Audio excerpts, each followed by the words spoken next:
Hello and welcome to iPen Podcast. My name is Joanne Cox. Hi, I'm Nanette Buchanan, and we welcome you to this crazy episode of Let's Talk About It. I don't think I've ever heard you say crazy for a podcast before. Listen, is it crazy that people have superstitions? Superstition? Well, what is a superstition? I don't even know how to explain it, but everybody knows that around this time of year, it's Halloween, and we talk about horror pictures, we talk about spooky things, we talk about beliefs, we talk about what people do and how they do, but they carry on after Halloween. And that's the superstitions. Like the black cat. Yes. Who wants to talk about the black cat being a bad cat? Yes. I mean, the thing is, when I was growing up, it was just like, oh no, a black cat crossed my path. Well, okay, if it's a cat and it's black, it's going to cross someone's path. Somewhere along the line. Yeah. And why? I mean, why it gotta be black cat? Because people have complained about Black Friday. So, I think that's another episode. Yes. Okay. But the thing about it is, some of these superstitions do have basis. That's right. Some of them do. And then some of them have logic. It's just logical for you to believe whatever it is. For example, don't walk under a ladder. Okay. Well, who in their right mind would walk under a ladder? Well, I'm thinking that a child, but I think how these things come up, not always, but walking under the ladder as being bad luck. Someone walked under a ladder before. And something happened. And the ladder collapsed. Or maybe there was paint on it and the paint fell over. Or these incidents happened like 2 or 3 times. Or the person that's on the ladder fell because the person under the ladder shook the ladder. But when you don't have an explanation or there's any doubt about any one thing, that automatically causes maybe some fears, maybe some attitudes, maybe some questions, maybe some things that are not understood. It does cause these things, but we wrapped it up and called it superstition. Yes. For example, you know the one where you don't split pole? Oh, yes. You're walking down the street, don't split that pole. Now, do you know what goes on? Well, I know the split the pole thing is sort of connected with don't step on a crack. Yes, because your mother will break her back. Now, why isn't it the father? But not only that, the thing about it is, who would want to know that when they got home, some of the things, and I think some of them are childhood play. No, I think but all of them have basis. Lasting. Some of them happen like with the ladder. Okay, this is just my opinion. I'm believing that it was more than a crack in the sidewalk. It was more like concave cement that had cracked. Or how about maybe it had cracked and the person stumbled over it and fell. And simply broke a bone. And somebody just told a joke. You step on a crack and you break your back. And the person actually was injured. But how long do we go on with these things? 7 years. You ain't never broke a mirror? 7 years. And 7 years of bad luck. As a young person, I just want you to know that I was sort of feeding into that a little bit, okay? I was going, oh no, I broke a mirror. How old am I? And I started to do a countdown. And when you do things like that, you bring on negative energy, because I know for the first 6 months, I was literally looking for some negative stuff to happen to me. And there are some things, as we talked about the ones that are really funny, there are some that go along with religious beliefs. True. There are some that go along with other problems that come up in communities. Yes. Where you might have this house that's been left, and there may have been something that went on in the house. Yes. And now the superstition may very well be that there's ghosts. Yes. Or there's spirits. There may be some things that are medical metaphors. Yes. That people think, oh, you don't want to do that, Or how about the religious one that we used to do?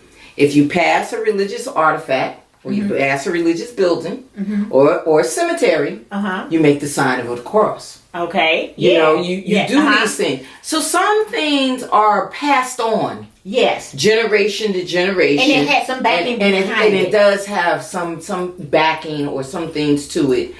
Some medical healing that people say, oh, it's not just that. It's got something in it. You know, it's a superstition that's in it. Nobody uses that, so your family must use it for superstitious reasons, you know. Making of certain soups with certain ingredients in it. So as simple as that. You know, so there are some things that do come along with the suspicions that we have, and we look at it and we say, well, that's not really suspicious. As we got older, we understood that that's not really and you suspicious. know what? We can even cross over to there's some cultural things that take place, and maybe it doesn't fall under superstition, but it's actually some things that happened and it was valid for that person, and they just carried it on so that other people would not be sick. And I'm gonna talk about the one where don't go out with a wet head because you'll get sick. Well, your pores are open once you shampoo your hair. Right. And depending on what the weather is outside, you may very well get sick. You might just get sick. You might just get sick. But how many people you know shampoo their hair and they don't blow dry? They just go to work, go to school, and they're fine. Because in order to get sick, you first have to have the virus already in your system. That's right. And not only that, you just brought up a good point. Well, what about all the swimmers that go swimming and they come out of the water with their head wet? Yes. It's definitely not in the shampoo. so a wet head. I know. I'm gonna start a new one. Chlorine will protect you if you have wet hair. Oh goodness. But the thing about it is that we automatically fall into these superstitious things, and we suspect people that have these enlightenment that there might be something wrong with them. Have you ever met, and we used to do this all the time when we were younger, the oldest one in the community gotta have some superstitious stuff about her. Yes, they're the old weirdos. lady in the neighborhood. The old lady with all the cats. Especially the black one. Yes. So now she's got all these cats, and now she has a black cat, and it's going to cross your path, and we know something's wrong with her because she brews soup all the time. And she's got the cracks in the sidewalk right in front of her house. Yes. So all of these things, we're bringing it up and we're using it in a humorous way because we're coming up on Halloween. But the thing about it is, some of these things people take seriously. Yes. And we have to understand that when a person is really into these superstitions, we have to respect how they feel about things. And that's with anything that we talk about here on the podcast. Yes. That we respect people's opinion and how they feel. But I worked for a behavior medicine center before, and because of that, with the mental situations that some people are enduring, we could not do anything with Halloween. Not even the pumpkin. Right. Because people would associate a pumpkin, the spider web, the whole word with demonizing. Exactly. You know, so that was out of respect, and that's a complete medical center. Exactly. That is saying, my question has always that. been, and I've never asked the question out in the open. So I'll ask you, our audience, and I'll ask you. How did we get candy handed out at Halloween? I mean, if all of this stuff is spooky and scary and superstitious, I don't think I want any candy from you. Well, see, you got to realize, along with that, it said trick or treat. But I don't even want to take the treat. chance. Because I'm superstitious. I'm not taking the chance to come up the rickety steps up to where the cat is the black cat is looking like he's scared to death, to skeletons and all of this stuff, and I'm going to get a nice bag of candy. Yeah. Or I'm going to get a nice treat. Yes. I would always think of the trick. But I say that to say that a lot of what we get during the holiday season, or that holiday, or that celebration, or that celebration, the things that we get often are confusing.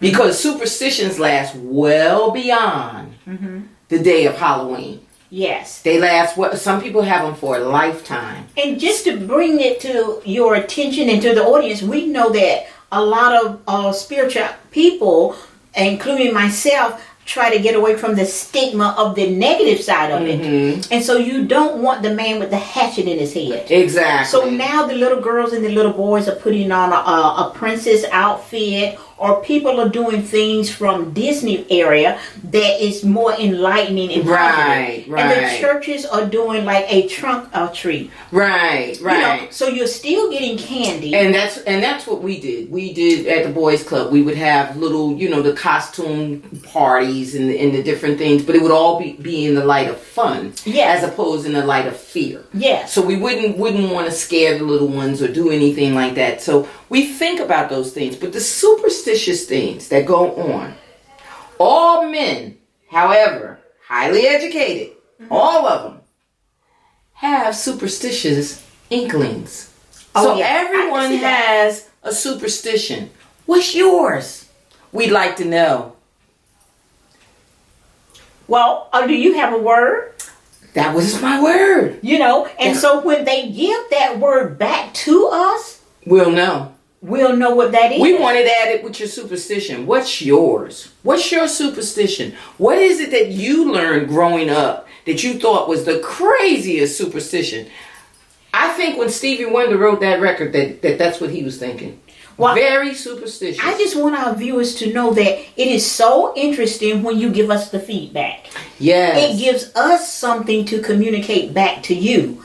And so this is so important because I'm beginning to become superstitious and feel that maybe something is wrong. So I want to think positive, and I want feedback from this particular episode. So do it as quickly as possible. Yes, let us know, because we're airing this the day before Halloween, but superstition lasts a long time. So give us an answer, and we'll see you next week. Thank you for joining in. Don't forget to subscribe. We've got great shows coming up. Great topics. We want you to subscribe. Bring a friend. Leave a comment. And have a great week. Until next time. Bye-bye.